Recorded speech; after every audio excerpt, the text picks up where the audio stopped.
तेज India, सच की तस्वीर। नमस्कार, आप देख रहे हैं तेज इंडिया टीवी और मैं हूं आपके साथ मानवी ठाकुर। शुरुआत करते हैं आज की खास खबरों से। मध्य प्रदेश में मौसम के मिजाज में बदलाव देखने को मिला है। सोमवार को प्रदेश के कई इलाकों में बारिश हुई है।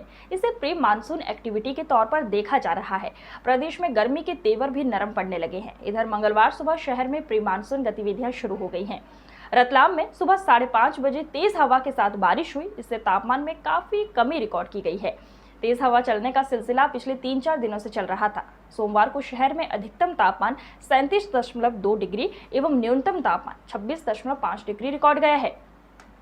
सुबह बारिश के साथ मौसम में ठंडक घुल गई है। लोगों को 2 से 3 दिन गर्मी से राहत मिल सकती है, लेकिन मंडी में किसान जरूर परेशान हुए। शेड में व्यापारी का माल होने से किसान ने अपनी उपज गेहूं प्याज की ट्रॉलियां खुले में रखी थी, जो अचानक हुई बारिश से भीग गई।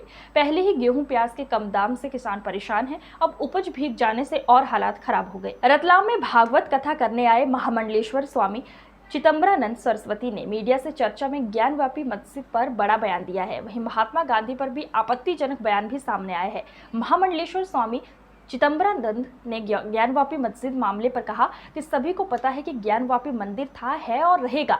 न्यायालय द्वारा हाल ही की टिप्पणियों में भी स्पष्ट है कि वह मंदिर था और रहेगा, लेकिन एक पक्ष की ओर से ये बात स्पष्ट होने वाली है। वह हिंदू सनातन धर्म की आस्था जितना अपमान करेगा उसे चोट पहुंचाएगा। सनातन धर्म उतना और सशक्त होकर अन्य जितने भी और अन्य मामले हो, सभी को और ज्यादा ताकत से हिंदू धर्म उठाने को तैयार होंगे। महामंडलेश्वर चिदंबरानंद ने कहा कि न्यायालय प्रक्रिया तब तक चलती रहेगी जब तक हिंदुओं को अपनी आस्था अस्मिता के प्रति आवेग उत्पन्न नहीं होगा। यदि मुगलों ने जितने अत्याचार धार्मिक स्थलों पर किए हैं, उन सभी धर्मस्थलों को एक झटके में वापस लेना है तो कम से कम 60% हिंदुओं को जागृत होने की आवश्यकता है।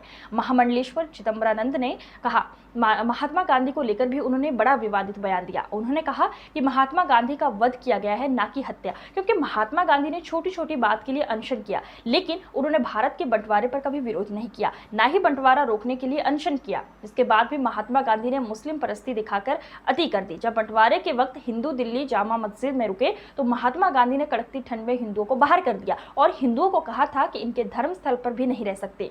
इसके अलावा पाकिस्तान को पैसा देने की बात भी महात्मा गांधी ने कही थी। चिदंबरानंद ने कहा कि कोई भी व्यक्ति गांधी का एक सफल आंदोलन नहीं बता सकता और इसलिए जो पक्षपात उन्होंने किया उसके बदले में उनकी हत्या को वध कहा जाना चाहिए।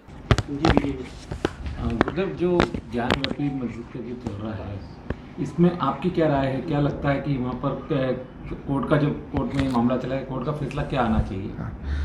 सबसे पहली बात तो यह है उसको ज्ञानवापी मस्जिद नहीं बोलना चाहिए। दूसरी बात यह है कि वो ज्ञानवापी हमारे इतिहास से जुड़ा हुआ है। तीसरी बात, पौराणिक इतिहास हो या धार्मिक इतिहास हो, भारतवर्ष की आस्थाओं का विषय है। इस विषय में निश्चित रूप से प्रत्येक वर्ग, चाहे वो कोई भी हो, सबको पता है कि सच्चाई क्या है। मंदिर है, मंदिर था, मंदिर रहेगा।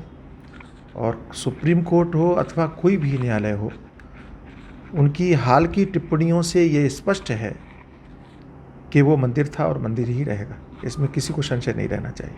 तो क्या उसमें और खुदाई की आवश्यकता है? खुदाई अगर निर्णय न्यायालय करना चाहे, कुछ और भी साक्ष्य इकट्ठा करने के लिए, एकत्रित करने के लिए अगर वो करना चाहे तो करे, लेकिन यदि आप भाईचारे की बात करते हो और प्रत्येक समाज से ये अपेक्षा रखते हो कि हम सब लोग एक साथ मिलकर के रहें, तो सामने वालों को भी भाईचारे का परिचय देते हुए और इस विषय को सरेंडर करके और हिंदुओं को समर्पित कर देना चाहिए। एक अच्छा संदेश जाता, लेकिन ऐसा न करके वे अपनी हट धर्मिता दिखाकर न केवल हिंदुओं को और भी अपमानित कर रहे हैं, लेकिन एक पक्ष से ये बात बहुत अच्छी सिद्ध होने वाली है, क्योंकि वे जितना हिंदुओं को या सनातन धर्म की आस्था को चोट पहुंचाने का काम करेंगे, सनातन धर्म उतना ही और सशक्त होकर के अन्य जितने भी विषय हैं, चाहे वो कुतुब मीनार का हो, चाहे वो ताजमहल का हो जिसे हम तेजो महल कहते हैं, चाहे अन्य जितने भी मंदिर हैं, चाहे आपके मध्य प्रदेश में धार में भोज मंदिर का हो, सरस्वती मंदिर का हो, ये सभी विषय और भी आक्रामक तरीके से हिंदू उठाने के लिए आगे बढ़ने के लिए तैयार होंगे। क्या ऐसा नहीं लगता ये सब चुनाव आता है और उसके पहले ये सब मामले उठते हैं, इसके बाद ये मामले गौण हो जाते हैं? हाँ नहीं, मेरा मतलब ये है कि पहली बात तो ये है कि ये राजनीतियाँ कैसे कब तक हुई, इन विषय पर मैं नहीं पढ़ना चाहता, लेकिन वर्तमान समय में हम ये नहीं कह सकते कि केवल चुनाव के समय होता है, बाद में गौड़ हो जाती हैं। क्यों? क्योंकि हमने देखा है कि राम मंदिर बना, क्योंकि हम देख रहे हैं कि धारा 370 हटी, क्योंकि हम देख रहे हैं कि काशी में विश्वनाथ कॉरिडोर बना, तो ये कहना कि केवल चुनावी मुद्दों के लिए हम इन बातों को हवा देते हैं, सीधे सीधे अगर देखा जाए तो इसमें भारतीय जनता पार्टी तो कहीं है ही नहीं। सामान्य एक व्यक्ति था जिसने याचिका लगाई, 5 महिलाओं ने गौरी श्रृंगार का पूजन करने के लिए याचिका लगाई थी। अगर वहाँ थोड़ी भी लोग बुद्धिमान होते, समझदार होते, तो गौरी श्रृंगार की पूजा करने की अनुमति देती थी, ये विवाद आगे बढ़ता ही नहीं। गौरी श्रृंगार की पूजा की अनुमति न देने का परिणाम ये हुआ कि शिवलिंग भी मिल गया और अब उनको पूरा मंदिर, वो जो परिसर है वो पूरा परिसर गंवाना पड़ेगा। पर स्वामी जी, अभी इस मामले में सुप्रीम कोर्ट ने मामला अधीनस्थ न्यायालय को भेज दिया और यह कहा है कि अभी वर्तमान में वहाँ पे नमाज जारी रहे। हाँ ठीक है, उन्होंने 2 बातें कही। उन्होंने ये कहा कि जो शिवलिंग मिला है या जिसको आस्था के लोग शिवलिंग कह रहे हैं, उसकी सुरक्षा पूरी तरह से होनी चाहिए, की जानी चाहिए, उस स्थान पर वजू नहीं होना चाहिए, ये भी सुप्रीम कोर्ट ने कहा। और जब तक कोई निर्णय नहीं हो जाता है तब तक उस परिसर में नमाज की अनुमति दी भी है, तो अनुमति भी दी है। तो सुप्रीम कोर्ट ने भारत की जो छवि है उस छवि के अनुरूप 2 दिन पहले बरखेड़ा थाना क्षेत्र में हत्या के मुख्य आरोपी लोकेंद्र सिंह के ग्राम भटखेड़ा स्थित अवैध निर्माण को प्रशासन बुलडोजर चलाकर तोड़ा। जिले के बरखेड़ा में शराब ठेकेदार की हत्या के मामले में प्रशासन और पुलिस ने आरोपियों के निर्माण पर बुलडोजर चलाने की कार्रवाई की है। फरार चल रहे आरोपी लोकेंद्र सिंह भाटखेड़ा के घर पर पुलिस और प्रशासन का बुलडोजर चला है। शनिवार रात बरखेड़ा कला शराब दुकान के ठेकेदार शक्ति सिंह से ठेकेदारी विवाद में लोकेंद्र सिंह और उसके अन्य साथियों ने मिलकर शक्ति सिंह की हत्या कर दी थी। इस मामले में बरखेड़ा थाना पुलिस ने मुख्य आरोपी लोकेंद्र सिंह भाटखेड़ा सहित 9 आरोपियों पर प्रकरण दर्ज किया था।